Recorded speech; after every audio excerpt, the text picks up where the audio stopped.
Hi, I'm Jamie. And I'm Casey. And this is Twins Kitchen. First thing you're going to want to do is wash your hands. And tie our hair back if you have long hair. Which we already did. So today we are going to be making gavadils. And Texas toast made from scratch. Okay, we're going to show you what you need for the gavadils, and when we get to the Texas toast, we'll show you what you need then. First, you're going to need a pasta pot. Pasta pot means it comes with a lid, and the one pot has two pots within, and the inner pot has holes like a strainer so that it's easy to strain your pasta when you're done. You're obviously going to need the gavadils, which are frozen, so it would be in the frozen pasta aisle. You're also going to need a pasta spoon like this so water doesn't come up when you go to pick pasta up. You're also going to need pure vegetable oil. Okay, first thing you're going to have to do to start cooking is get your pot and fill it with water. Fill it to about here, where the outer pot ends. So put it back on your stove and turn your stove up.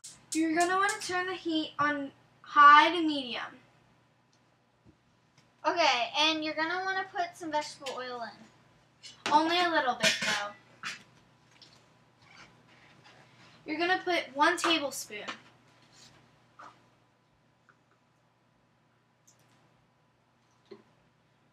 Which is about this much.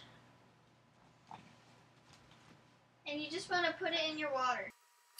Now you just leave it to boil, and that's when you continue on with the gavadils. Now on to the Texas toast. What you need for the Texas toast is bread, butter, garlic powder, and sprinkled cheese. First thing you do is put the butter on, and you do that with a butter knife.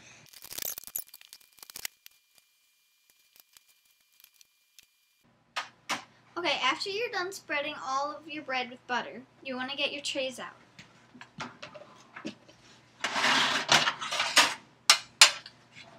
We will be using a convection oven for toasting our Texas toast. An oven or convection oven is fine.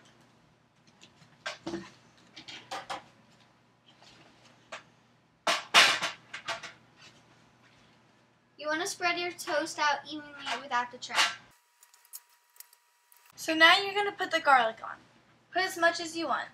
And now you're going to spread it. So now that you've spread the garlic, you're going to put a little sprinkled cheese on it. But remember, don't put too much because when the garlic toast is done toasting, you're going to put some more on. Only pinches. Now you're going to want to put it in your convection oven.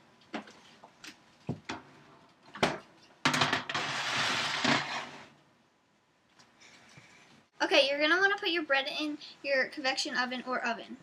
If you have a convection oven, you're going to want to put it to bake and put it on for 8 minutes and check on it. And you're also going to want to put the temperature at 250 degrees Fahrenheit.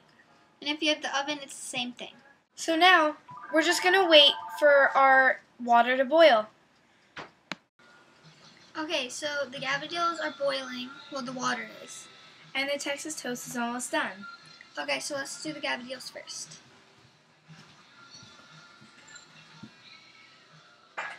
Now be careful when you pour the gavadils in because the water may splash at you.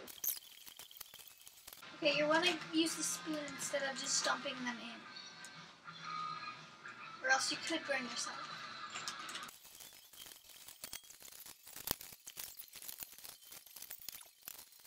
Okay, after you do that, you're going to want to put the lid on again.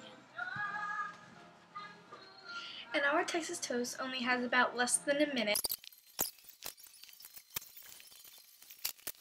And that's it. That's how you make the Texas toast. Now it's just left is for the gavadils to be ready. At this point, you might want to get your red sauce or whatever sauce you're going to use. And just heat it up. Or if we do have a family one, but we're just going to use a jarred one. And so get a pot out for your sauce. And now, make sure you stir your sauce occasionally so the heat goes throughout. So the gavadils are ready. And the red sauce is boiling and hot. So this is the time where you want to take all your plates out and prepare. You don't want plastic plates because the pasta is super hot, so you're going to want to get your good plates. And because sauce can drip through paper plates, and pasta can also be too heavy for paper plates. So. Okay, and now you're going to put your pasta on.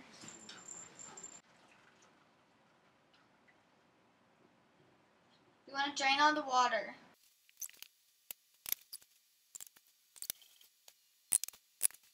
Now you don't want to put red sauce on because you're going to let the person do that because there's a certain amount that they might want. And you might want to take out the cheese that you sprinkled on the Texas toast because some people do like that on their pasta. And now we're ready for the Texas toast.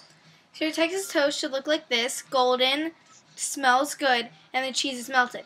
But you're still going to put some more cheese on it so that it melts more.